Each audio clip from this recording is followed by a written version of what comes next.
All right, to return now to the Zohar concerning forgetfulness and memory.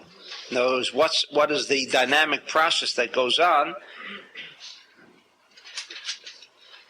which is revealed in this little section of Genesis.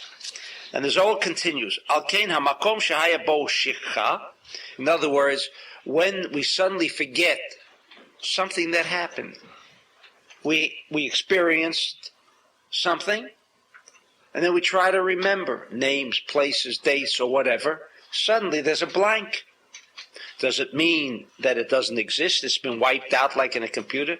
We know that in spirituality or anything of a metaphysical nature, never disappears. Never. Once it's been recorded on a metaphysical level, and what is information that's registered in the mind, it's certainly not physical. If you write it down on a piece of paper can be destroyed, while the letters won't be destroyed, and the energy of that is contained in those letters. But still, we'd have no access to where we can refer back to something that no longer exists. But in the mind, there is no such thing. The proof of which is that at a later date, we suddenly remember the information. So something happened, that there was a period of a lapse of what is known as a lapse of memory. Why does that occur? Now, this has been investigated and over investigated, and still there is no conclusion as to why and what happened that causes shikha, forgetfulness. Because there is an energy intelligence, says the Zohar, called shikha. It is not like forgetfulness is the aspect of or the absence of remembering. That's one way to interpret it, right? In other words, when you haven't got that information, we call that you forgot. You forgot. Does it mean the information is not there? No, in fact, we have to assume that the information is not there, is there, it's present. Then why don't we remember? Says the Zohar, because shikha is a force. What is the energy intelligence of that force that creates a condition and a situation where suddenly we don't remember? Hamakom shehaya bo shikha kam kenegdo. Ma katuv v'lo zachar sar amashkim et Yosef vayashkecheu. And it says, vayishkacheu, in verse 23 of chapter 40, it says, the Sar Mashkim did not remember Joseph, and he forgot him. And the Zohar raises a question, Umaksheh, lama lo lama vayishkacheu. It says that he didn't remember. The wine steward did not remember Joseph interpreting the dream and telling him that he would again be restored as Pharaoh's chief wine steward.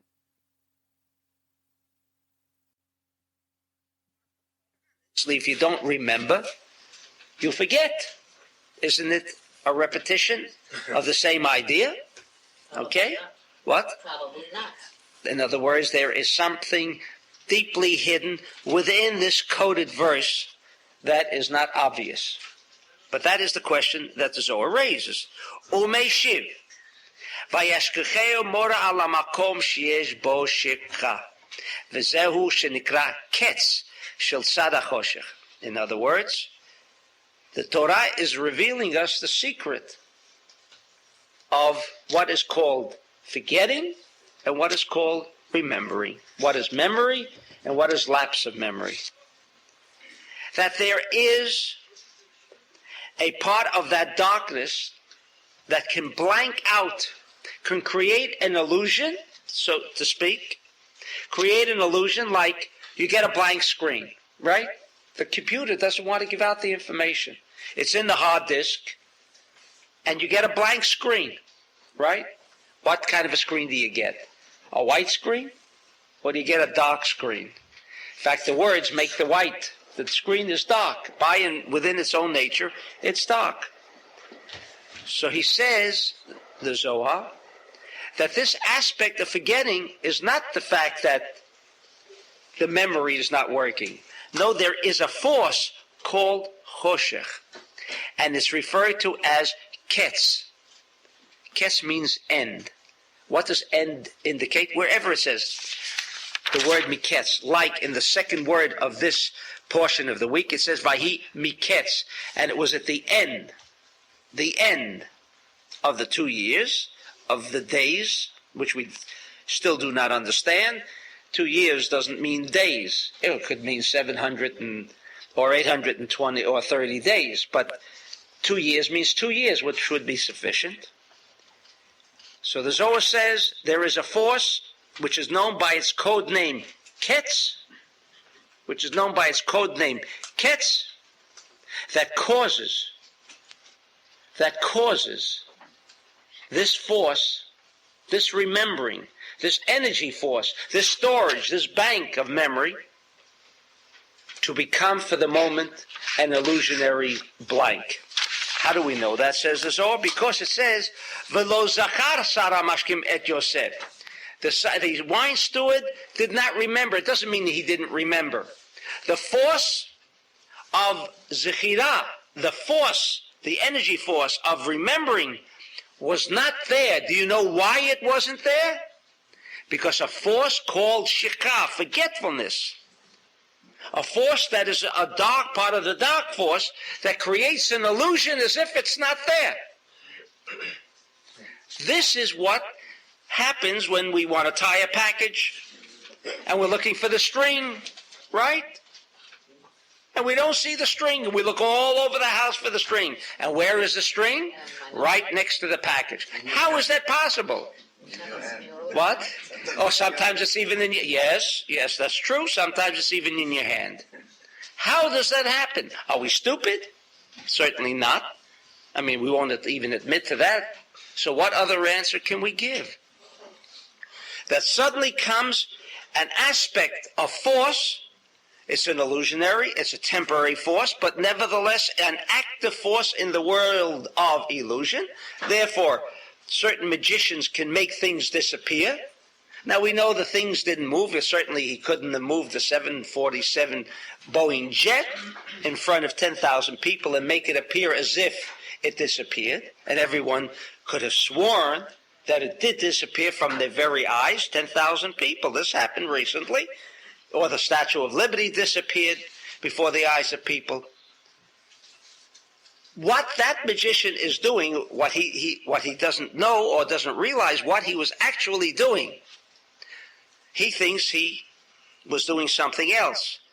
But that something else that he attributes this creation of an illusion for 10,000 people is that he has the force and the knowledge and the know-how to activate that realm of shikha, that force of shikha which is in each and every single one of us, to activate it at that moment, and we see blank, as if nothing exists. It's the force called illusion, a force that is governed by ketz, which means end. What does end mean? It is not infinite. End means finite.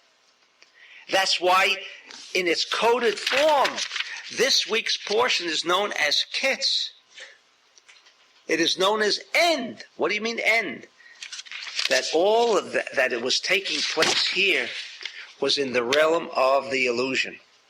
And that was the mistake that Joseph had. Now someone might ask, wouldn't Joseph know if this was illusion or not? How could he have made the mistake? Someone raised this question afterwards. He's still a chariot. And does that mean he was governed by the illusion?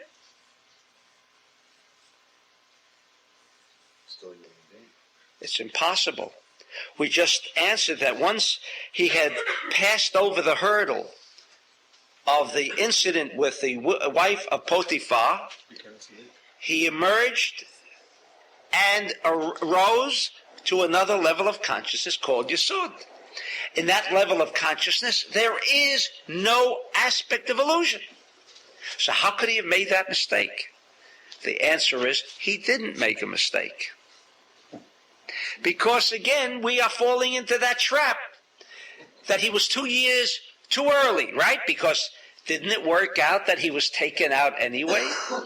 So don't think for a moment that he was suffering those 2 years extra because he was disappointed in the lapse of memory of the wine steward. The answer is don't fall back into the trap. If we have established that Joseph was a chariot, that Joseph was not maintaining his life, but that life was maintaining him, so he was already out of the dungeon, out of the jail before he got into the jail. What he was doing is watching the movie of Joseph, the physical one, going through these periods of ups and downs. But the real Joseph, meaning the one who was sitting and watching the movie because he knew this was part of the cosmic structure. The Jew ultimately, says the Zohar, was destined to go down into Egypt for his incarnation tikkun. He was the same Jew that was in the generation of the deluge, the flood. He was the same Jew that was in the Tower of Babel incident and still didn't learn his lesson. And therefore, he returned now. He returned again to go through an incarnation period of cleansing in Egypt. Joseph knew all this. For him, it was all over with. But he knew that for the illusionary realm, there was a purpose. For whom was it a purpose? For him? No. It was a purpose that the illusion was that Joseph was in Egypt, and there would be a hunger, and that hunger would bring all of the peoples of the world into Egypt, including the Jew. Because the Jew then would become the slave and go through all that he had to go through. Joseph knew this from the beginning. What he was concerned with was, is that part of the show over with? He assumed that when he saw the three, he assumed that the Joseph who's in jail, he's watching the movie as it goes by. It's the end of the film. Joseph now is being taken out, Joseph 1, there's Joseph 2, there's Joseph 3, different movies that come out, right? He thought Joseph 1 was finished. Joseph 1 ends with his coming out of prison. Okay. No. He forgot there was another edition. There was Joseph 2 yet. After this incident, there had to be a Joseph 2 with 2 more years. And Jacob was in on this too. What's that? He was in on this also. Everybody was in on this.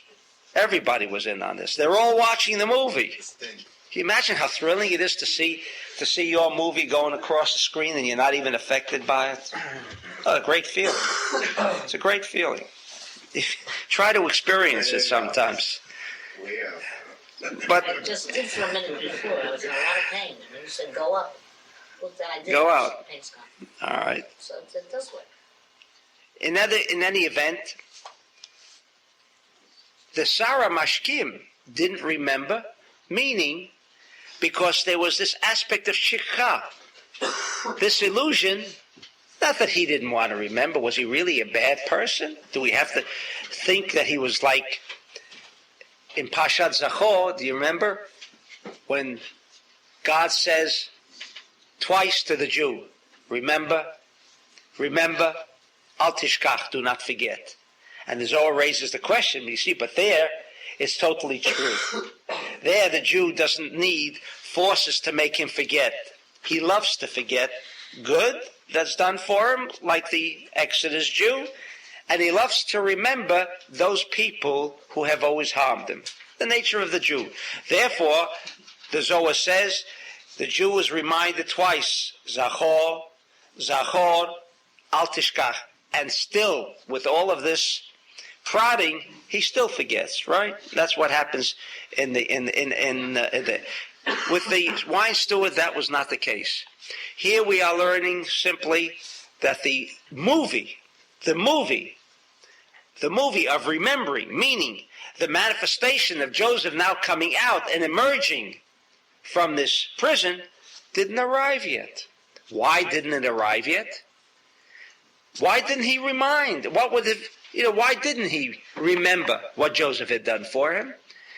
Because the force of forgetfulness, the force that is floating here and around us all day and all night, prevented the wine steward from revealing this dream that he had, that David interpreted, because it would have meant out. It would have meant that he could now go out, because Pharaoh would be impressed, and the illusion would be condensed in time. Not for that realm of the physical reality. The show must be played out. Therefore, it's not a question of repeating. It's telling us, says the Zohar, why didn't he remember? Because there is a force called shikha. There is an illusionary force known as ketz that prevents us at different times from remembering or accessing into a computer that we could not or would not make mistakes.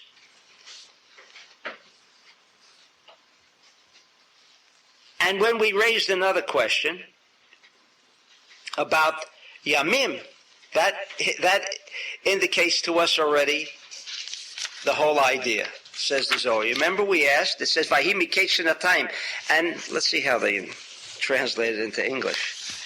And it came to pass, in Miketz, chapter 41, first verse, and it came to pass at the end of 2 full years, a corruption. Where is the translation of the word Yamim? Yamim means days. Vahi Miketz Chanukah means, and it came to pass at the end of 2 years. But where is the word Yamim? Totally overlooked. Why is it overlooked? Because it makes no sense.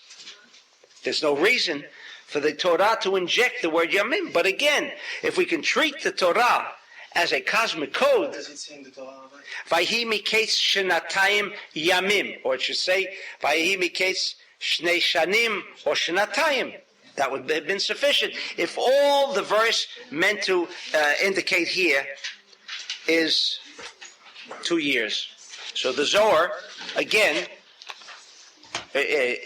extracts from this word Yamim another secret that we can use in our daily life. And that is,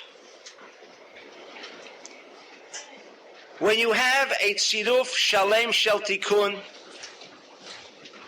meaning, as we discussed in the 2 Magen Davids, remember the upper triad and the lower triad, if in the process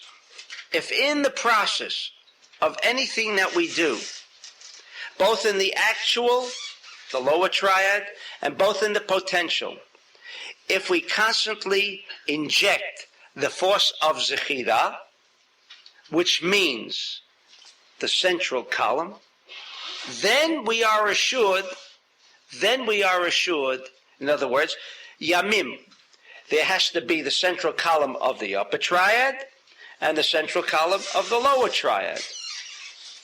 How do we have that kind of situation? Again, briefly stated, the upper triad, to give an example so it's fully understood, suddenly a thought comes in to open up a new business or to build a building, which is far simpler. To build a building, that was the first idea. This would be a good idea. An idea comes to me. Now, the idea has to become manifest in my mind.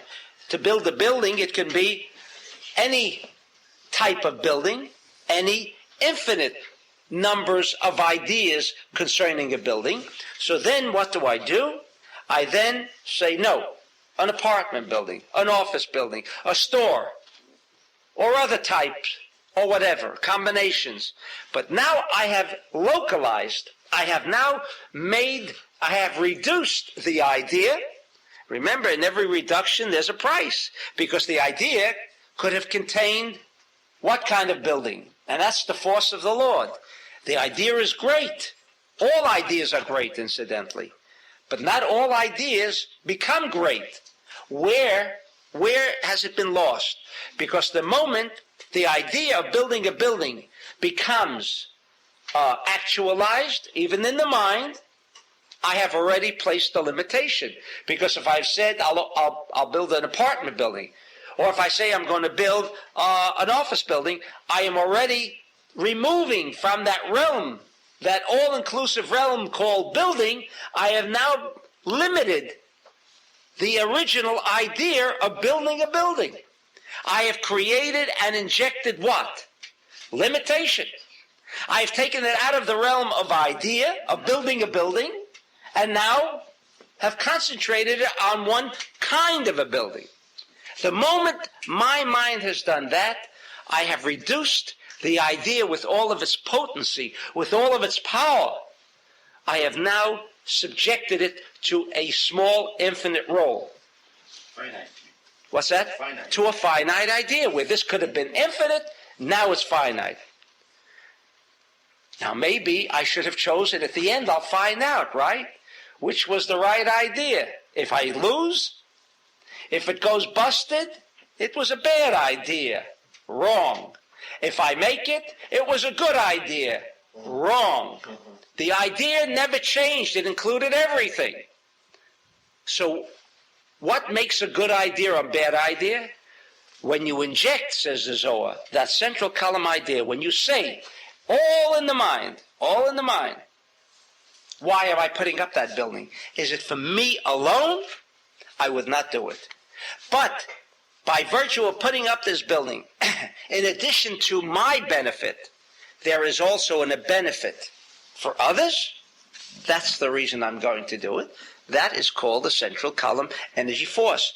When you inject that kind of energy, into any idea, there is never failure at this point. At this point. Rav, Yamim is also a mirror image. Yam. What's that? Yamim is also a mirror image. Yam for the upper triad. Okay. All right, you get it. Yeah, it's good. Okay. You have also Arav. Okay. He was Sfirat Yesod. Right. So we have learned that Yom is also a Sfirat. That is what the Zohar is going to say. So you have two Sfirot. He's going to That's say how you reach Tiferet. the two Sfirot are going to be Tiferet and Yesod. The two forces that make things become reality. That's exactly what he answered. יסוד או יסוד או מלכות? What? תפארת אין יסוד או יסוד? No, Yesod and Yesod and no. Okay, now we've taken the actual. All right. So now that I've injected that central column energy force in my mind, I have not contained the idea. I have actually broadened the idea that it now will become manifested correctly, because I injected the idea into this idea that it is not for me alone. Now we have completed the thinking energy, the thinking consciousness that must go into every single idea of our life. If you want to ensure success, and I mean success meaning it is worthwhile not only in terms of money, but in terms of no aggravation. You know, you can make money and then pay for it in hell. But we're talking now of a total inclusiveness of what is good for us, not limiting it to one aspect or another, but the totality of beneficence that comes when you connect with the force. Harav, could you do it for something that is already in progress? In other words, an idea that has been planted, seeded. You know what we learn in Kabbalah? It's easier to make an operation on the seed than on the tree. It's a lot easier. It's a lot easier to do genetic engineering than when the child has already been born with a abnormal or an abnormality or a deformity. A lot easier.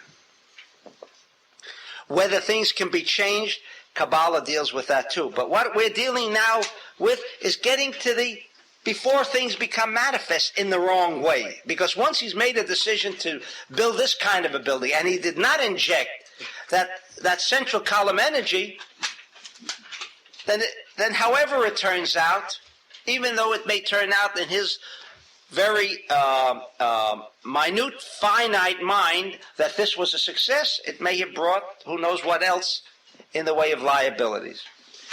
We are discussing how we can have an overall and all-inclusive beneficence out of whatever idea we have in which we want to make it manifest. So we have now all of this established in the mind, but that is not going to produce a building, the fact that I have established it in my mind. The next step will be to take that idea and make it actual. The first step, the first procedure in making something actual would be to take an architect and now put it down on paper. And now it becomes actualized, where in my mind, I have a total visualization of what I want to build, but nobody else can build that building because in my mind I see the building, even with my description. And so I describe that entire visual perception to an architect. Now he puts it down on paper. And now it's ready to go. Then that paper could mean anything. But then we begin to localize it, because the paper that this building is on could be on 47th Street, it could be on 57th Street, it could be in any number of places. Again, even in this aspect of the drawing boards, remember that it is infinite insofar as once it's going to become localized in a certain area. Maybe a good building was placed in the wrong location. It's a possibility. Now, how do you know? Now we're talking about the actualization. How do you know that you can be certain that it's going to work out? Because if you go to the wrong location, it may not be rented. An infinite amount of problems can arise by that decision of placing it now in a particular area. Comes along now the second restriction that must be injected. The second restriction, which makes the actual become actual, and that is yesod. There's another restriction you go through. You say, now that I'm going to put up this building, these plans of a building in this location, and it's going to be do this, that, and the other. But why? Why is it? Is it just for me? Or I will share with others, maybe the proceeds, maybe in the form of tzedakah, or I shall locate an institution or whatever. But within this concept, there is not me alone. Then you have injected now another stage of restriction, referred to by the code name of Yesod. And when these two, the first one of restriction, which is Teferet, and the second one, which is Yesod, become manifested, these two become manifested, then success is there. Then you emerge from any problems that you think might have arisen. You have ensured the removal of any of this uncertainty, this illusionary doubts that could arise. Therefore, says the Zohar, Vayhi Miketz Chanukah Yamim, it's not talking about years. It's not even talking about years. He's telling you that when these two emerge, the two triads emerge with their two central columns, then there is no question that the time has come for success. The time has come that he will leave the prison, because the second aspect has been merged. And then we have the story of Pharaoh, how he was removed from the prison, and so forth and so on. So, the two yamim, what are they? Sfirot. Yeah, no, the Sfirot. That's right. Tiferet, Tiferet is the central column of the upper triad, right? Chesed, Gvur, and Tiferet. And then Netzachot, Yesod. Yesod is the second one. That's when he would come into play. He thought that he had already come into play before, but it wasn't there yet. The cosmos did not come together yet to create the situation. In other words, Jacob is watching the film, and he saw I saw a 3-column. He saw 3 clusters of grapes. 3 clusters of grapes he assumed was the actual triad, the lower triad. If it's the lower triad, now he's ready for manifestation. Now the purpose of him coming to Egypt is going to become revealed. What is the revelation? That he would become king. He would be able to translate and interpret Pharaoh's dream. There would be abundance, and everybody, and the Jews would finally and ultimately wind up as slaves in Egypt. That was the purpose of him emerging from prison to become the king, second to the king. And then he would be instrumental in having Jacob, all of the sons and the family, come into Egypt. When is the time for that cosmic event to take place? Because as I said before, we think we're in control. We think we make manifest destiny. No. We can only make manifest cassettes.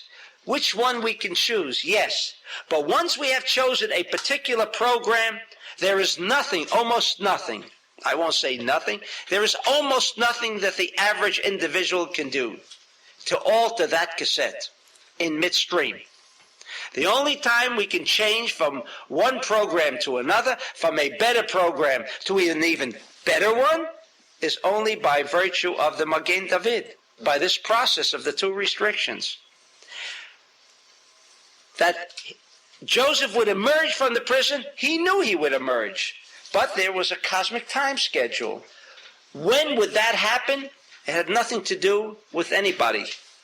Nothing to do with him. If he was doing what he had to do, it was going to happen. There is only one thing that all of us can ever do in our lives, is restriction. That is the only aspect of free will, is restriction.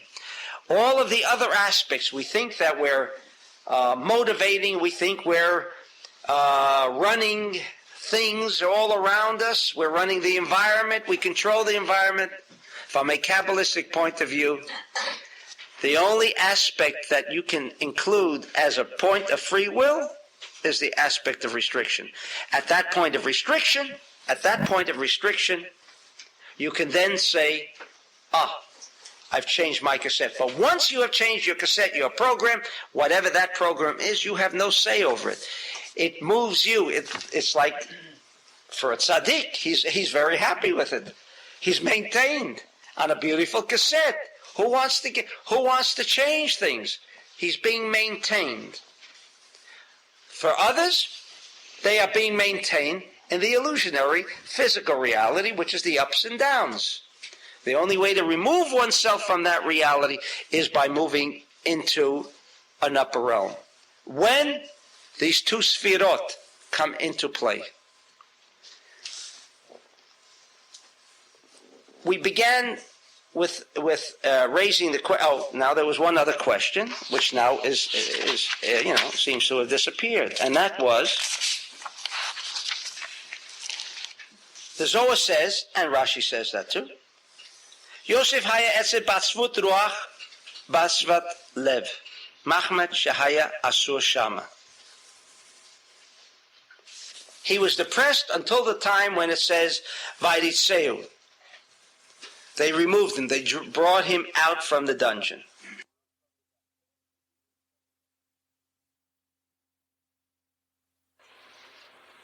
Did I mean depressed or just down? Forward. Okay. That's not what I mean to say. Right. That's right. The depression that comes to people is actually a result of being moved down into the world of illusion, in the illusionary reality world. So depressed, the consequence of being thrust into a physical illusionary reality world brings depression. But depression is not by and within itself a cause. It is rather an effect. We bring on that depression by removing ourselves. Once you remove yourselves from that reality level of consciousness, which we have to battle each day with our tefillot, with the meditations that we have learned through Kabbalah.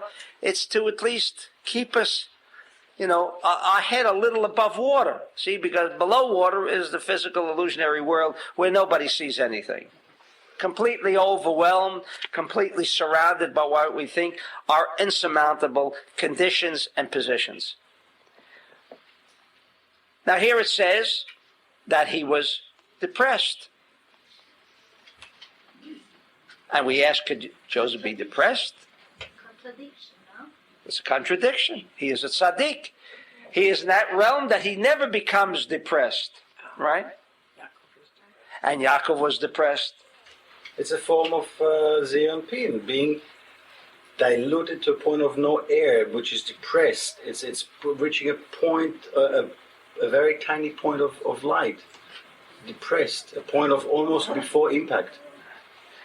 Atzvut. Now, atzvut comes, actually, we discussed that in the morning. I'm not sure. No, we could discuss that on the Shabbat. What is the word etzev? What does the word etzev mean? What? No? Does it mean nerve? No? It's a, Means a nerve. How does nerve, I mean, if you know a little Hebrew, how does nerve come to being depressed? The word is atzvut, depressed. What does that have to do with nerve? I cannot say someone is nervous.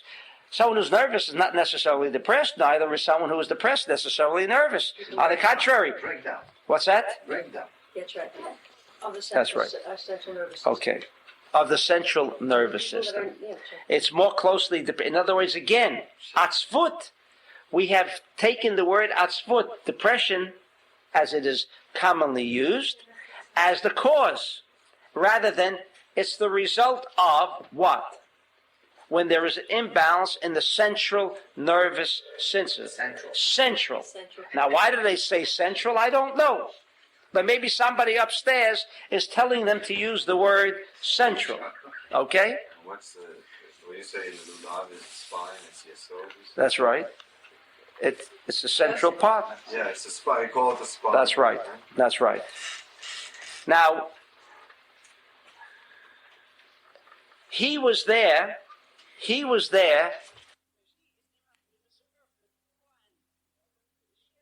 Do you remember? And when he was looking at the movie, don't you cry sometimes in a movie? What are you crying? I mean, come on. I know there's this wonderful, beautiful actor, and he's having troubles now. If you saw Gone with the Wind when I was a little kid, because I was incarnated in the South as one of those Fardim that now have their beautiful graves as a visiting site. That's all that's left of the community, right? Grave sites. Wherever you want to find Fardim, go to the graves. So that's where I was, and of course I never realized, whenever I saw Gone with the Wind, how depressed I was. What are you getting depressed about? First of all, it's all over with, right? It's not happening today. I mean, why should one be affected? So, and then who's playing the part, Clark Gable, and it's depressing, right? They're burning down the city. So burning down the city, I mean, why should that be depressing? But it is depressing. And we start to cry sometimes. We see movies. I mean, don't we ask ourselves, why are we crying? It's only a movie. We get moved. It's only a movie. No, but we get But where do we get moved? That's why it's called movie, right? Okay? we identify with What?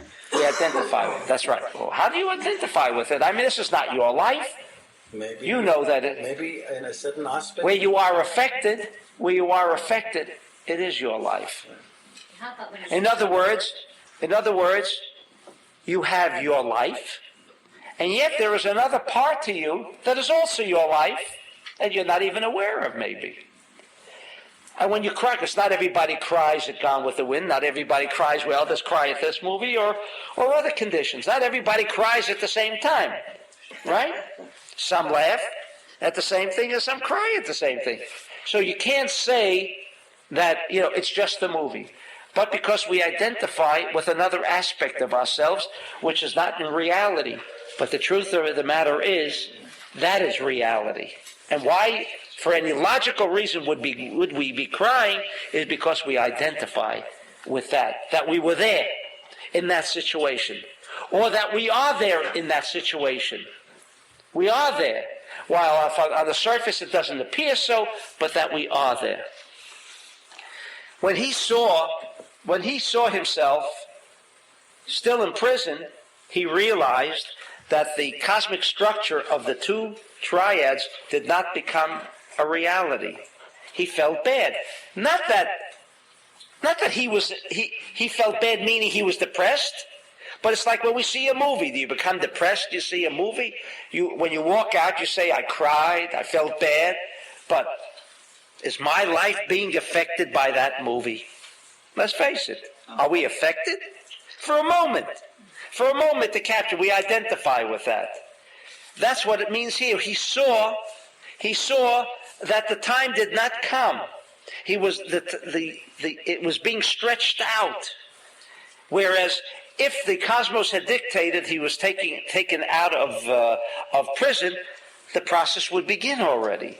He would become the second in command, and whatever happened afterwards. He was looking at things moving in slow motion. Maybe it was a slow motion movie he was looking at. That's a possibility. And he saw the slow motion, and that bothered him. Meaning, let it come to a head. Let it come to a head, rather than suffer the pain and agony of a drawn-out affair. That's what he was. He was concerned because the central column still did not come into play.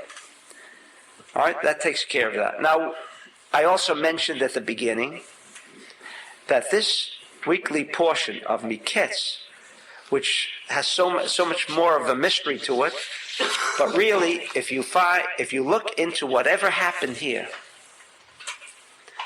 with the dream of Pharaoh, the 7 cows. Oh, this is all in chapter 41.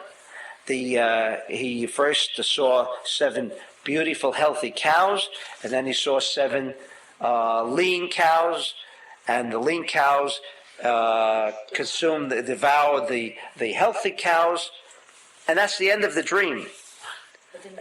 But when he repeats it, he says, they devoured them, and they remained as unsatiated as lean cows, right? So we know what that means.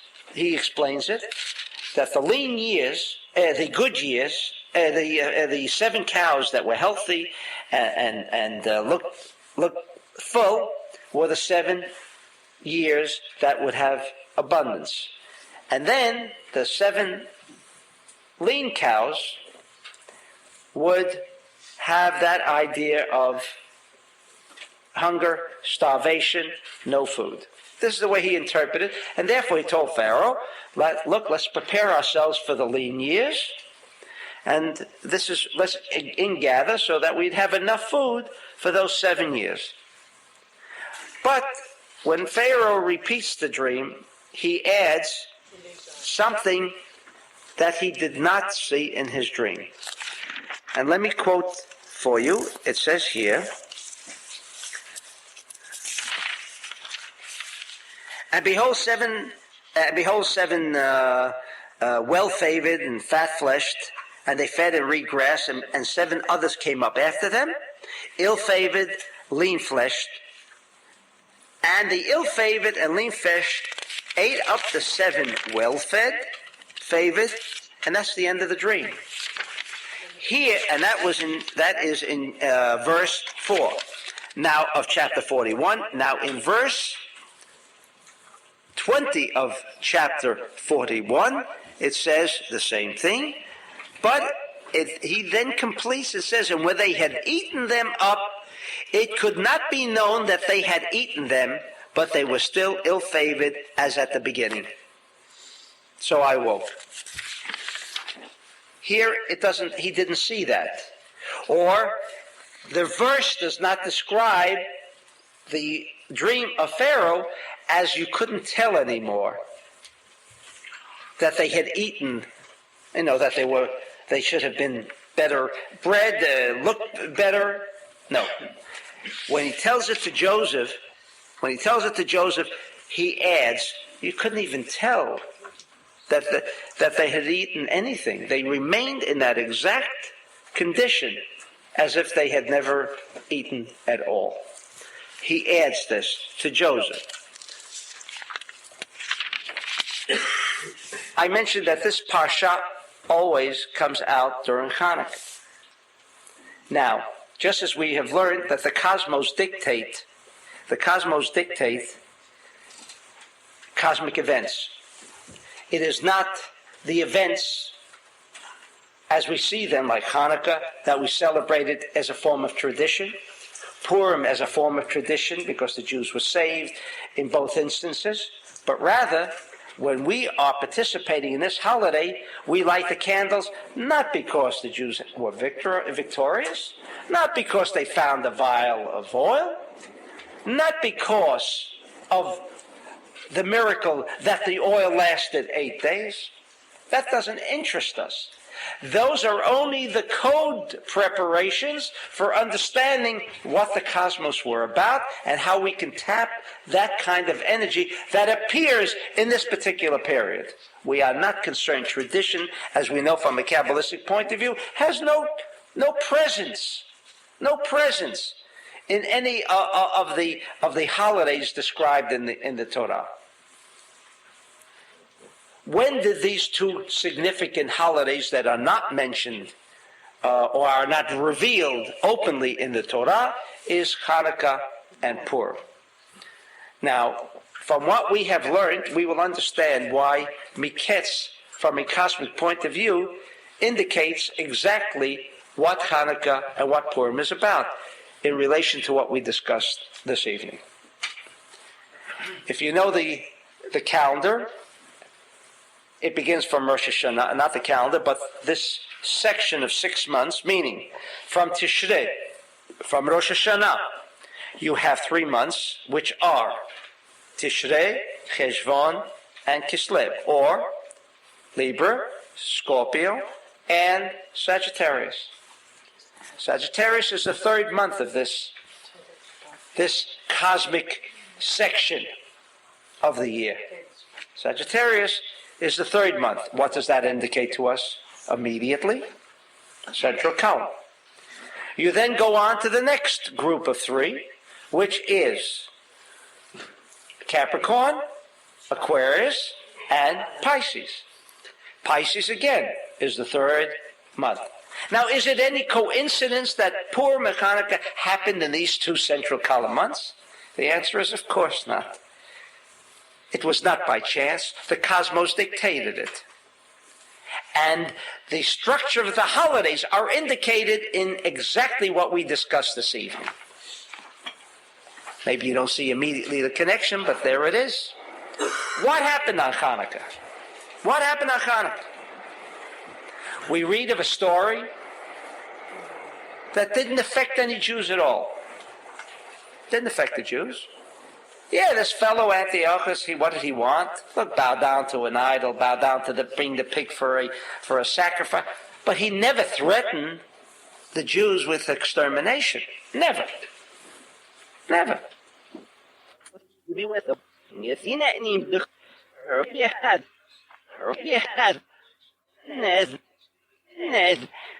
What did he do so on that?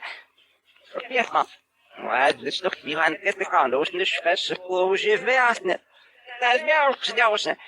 Een schwestloze die Amsterdam wie een hele bedrijf ja, nee, maar dat zou ik niet leuk, dat wordt met sla in de band. Dat wordt met nou wel al van de schwestloze verhaal.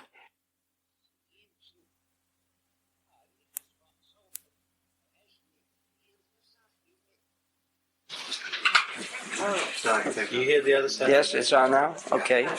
Oh, I thought I could have relieved myself and just let me listen to the program. No, okay. No luck. All right. Okay. We see a holiday that has a completely mystical attitude attached to this holiday. Lighting of candles. The people were not involved. In fact, it was the high priest. Why is that? Because in the cosmos, the 3rd month of this 6th group, which again means the Magen David, deals with the upper triad. It does not come down to the nitty-gritty. It's all in a potential state. All in a potential state. In fact, we know that Purim, in a chronological order, preceded Chanukah,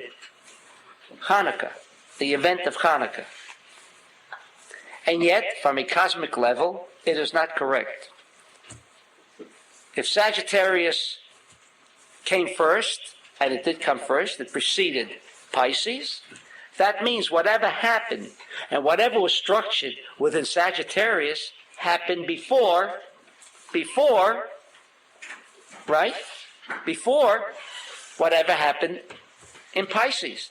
And yet, here it came out that the holidays, the success of the Jews in both cases, one precedes the other.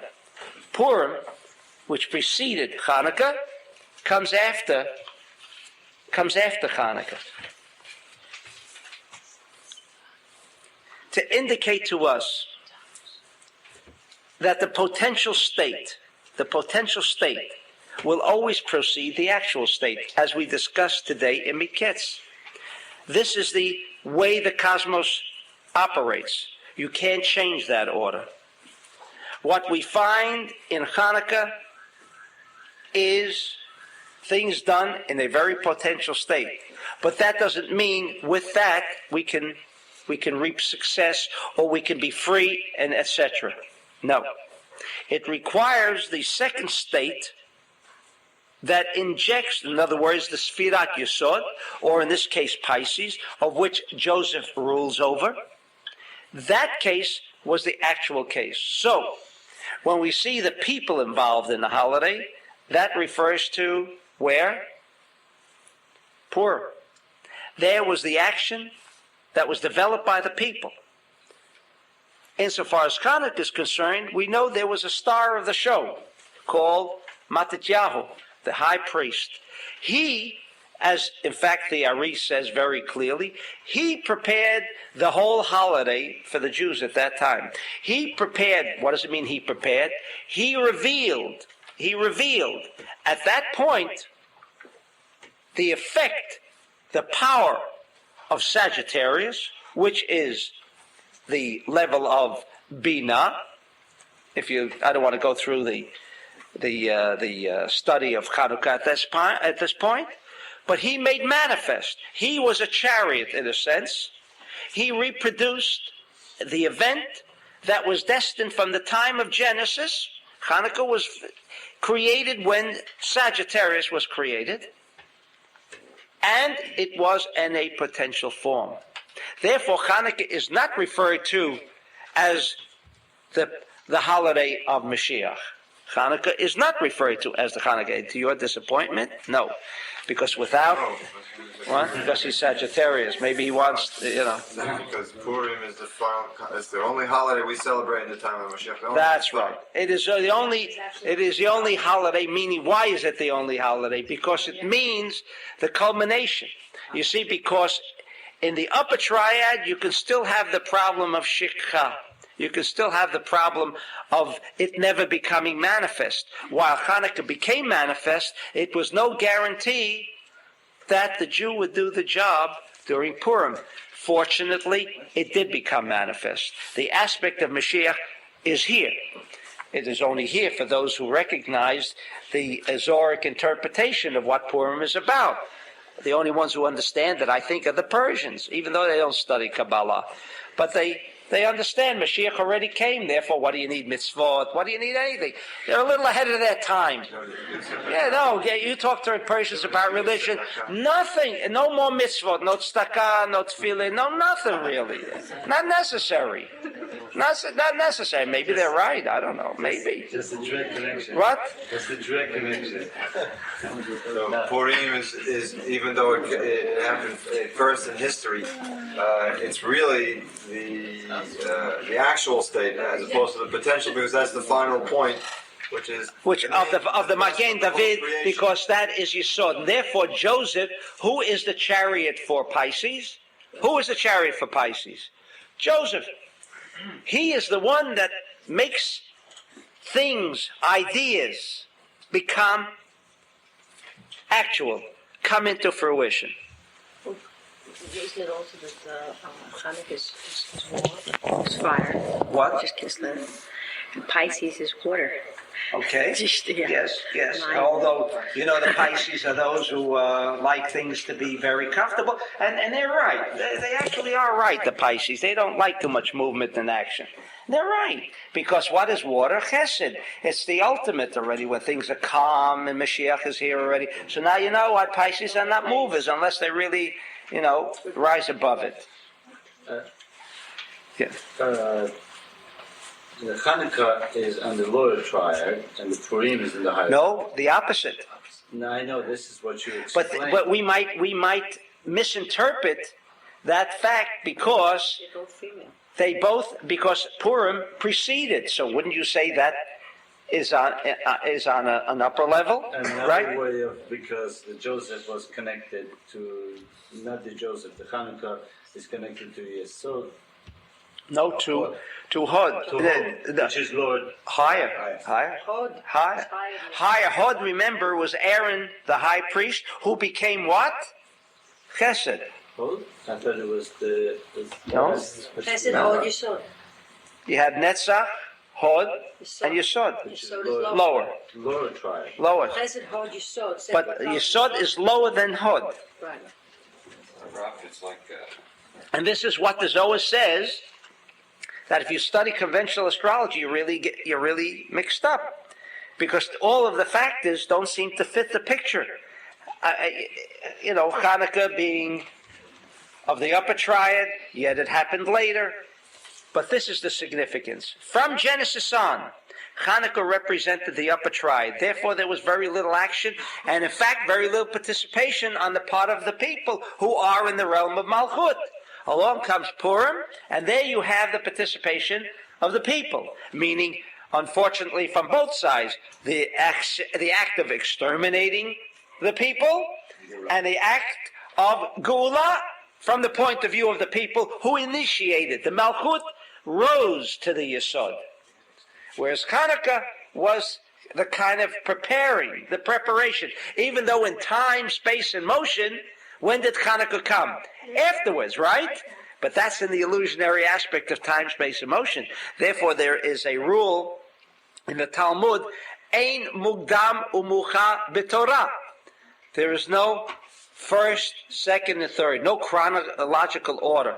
This used to bother me to no end. What do you mean there's no chronological order in the Torah? Doesn't the Torah discuss a chronological history here of the Jews? It says, Ein mugdam umucha b'Torah. Oh, you can find something mentioned later on that really belongs before. How do you understand that? Because there are two realms.